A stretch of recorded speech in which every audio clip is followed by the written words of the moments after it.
बांदा इथल्या हाय हिल रिसॉर्टमध्ये काल ज्या पद्धतीनं अतिशय चांगला कार्यक्रम झाला, त्या कार्यक्रमात सहभागी कलाकारांशी आपण गप्पा मारतोय.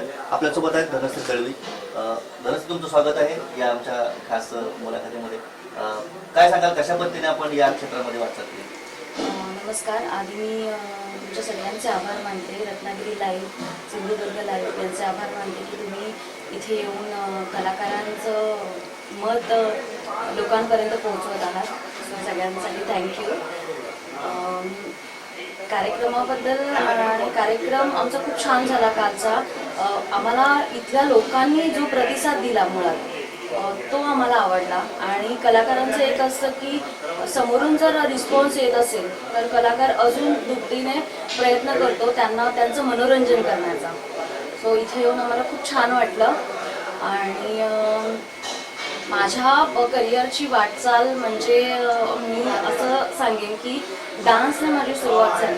लहानपणापासून माझं भरतनाट्यम झालेलं आहे. मी आता कथक शिकत आहे. आणि कालच्या कार्यक्रमात मी लावणी सादर केली. आणि मी बऱ्याचशा नाटकांमध्ये कामं केलेली आहेत. CEO म्हणून खूप मोठी कंपनी आहे, त्यांची इच्छा माझी पुरी करा, दिसता तसा नसता, प्लॅटफॉर्म नंबर 9 अशी खूपशी नाटकं मी केलेली आहेत. त्यानंतर आत्ताच माझा वन्स मोर म्हणून मराठी मूव्ही रिलीज झाला. त्याची मी निर्माती होती, अभिनेत्री होती.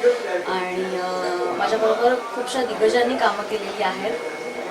आणि लावणीबद्दल मी एक सांगेन, जे मी आता सादर करत आहे कार्यक्रमांमध्ये, की खूपशा प्रेक्षकांचा जो दृष्टिकोन असतो लावणीकडे बघण्याचा तो चेंज करण्याचा प्रयत्न आम्ही करत आहोत. कारण लावणी म्हटलं का सगळ्यांची नाकं मुरडतात. सो आम्ही हा प्रयत्न करतो की जेव्हा लोक लावणी बघतात तेव्हा लावणीतला शृंगार लोकांपर्यंत पोहोचला पाहिजे. लावणी नक्की काय आहे हे लोकांपर्यंत पोहोचलं पाहिजे. लावणी या प्रकाराकडे वळताना म्हणजे त्याचं शिक्षण घेताना पुन्हा कोणाचं मार्गदर्शन तुम्हाला मिळालं? मार्गदर्शन म्हणजे मी सुरेखाताईंना ऑब्झर्व केलेलं आहे, पण मी त्यांच्यासारखं नाही करू शकत. कारण सुरेखाताई आहेत. आणि ज्या पारंपरिक लावण्या करायच्या आधी ज्या नृत्यांगना होत्या त्यांना आम्ही ऑब्झर्व करतो. किंवा क्लासिकल हा बाज लावणीचा आहे, म्हणजे जे तोडे असतात ते सगळे क्लासिकल असतात. त्याच्यामुळे कथकला, म्हणून मी कथक आता शिकत आहे, त्याला खूप फायदा होतो लावणी करताना.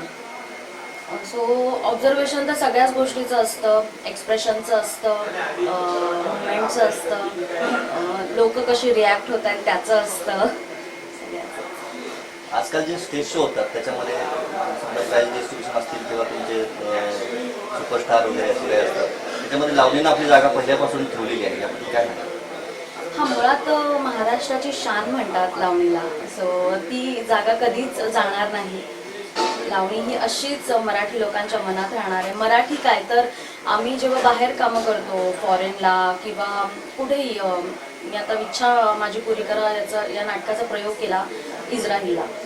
तो तिथेही लोकांनी इतका प्रतिसाद दिला लावणीला. म्हणजे मुंबईत आम्ही जेव्हा उघडतो पडदा तेव्हा जो टाळ्यांचा गडगडाट असतो तो कधी मुंबईत मला बघायला मिळाला नाही, पण तिथे मला बघायला मिळाला.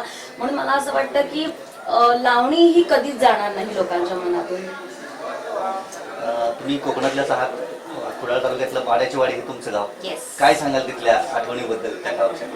कोकण म्हटलं का असं वाटतं की चला माहेराहून बोलवणं आलं असं होतं. कोकणाची एक वेगळीच काय म्हणतात त्याला, ढब म्हणाल तुम्ही. आणि कोकणात आल्यावर मुळात पोल्युशन नसतं, सगळं वातावरण फ्रेश असतं. इथे खूप भूक लागते हा प्लस पॉइंट आहे. म्हणजे आम्ही आल्यापासून खूपदा जेवलेलो आहोत. आणि फिश भारी. सो खूप मजा येते. कोकणाचं नाव काढलं तरी आम्ही असं विचारत नाही की मानधन काय आहे की काय आहे, कुठे आहे, कोकण आहे का, हा येतो आम्ही असं. आणि इथल्या लोकांचं पण तितकंच प्रेम आहे कलाकारांवर. सो अजून आम्हाला कार्यक्रम करायला मजा येते. खूप चांगल्या गप्पा मारल्या धनश्रीताईंनी आपल्याशी. त्यांनी आपल्याला वेळ दिला आणि त्यांच्या आयडिया शेअर केल्या, त्यांच्या मनापासून त्यांनी आपल्याशी व्यक्त केल्या त्या सगळ्या. त्याबद्दल मी त्यांचे आभार मानतो. धन्यवाद.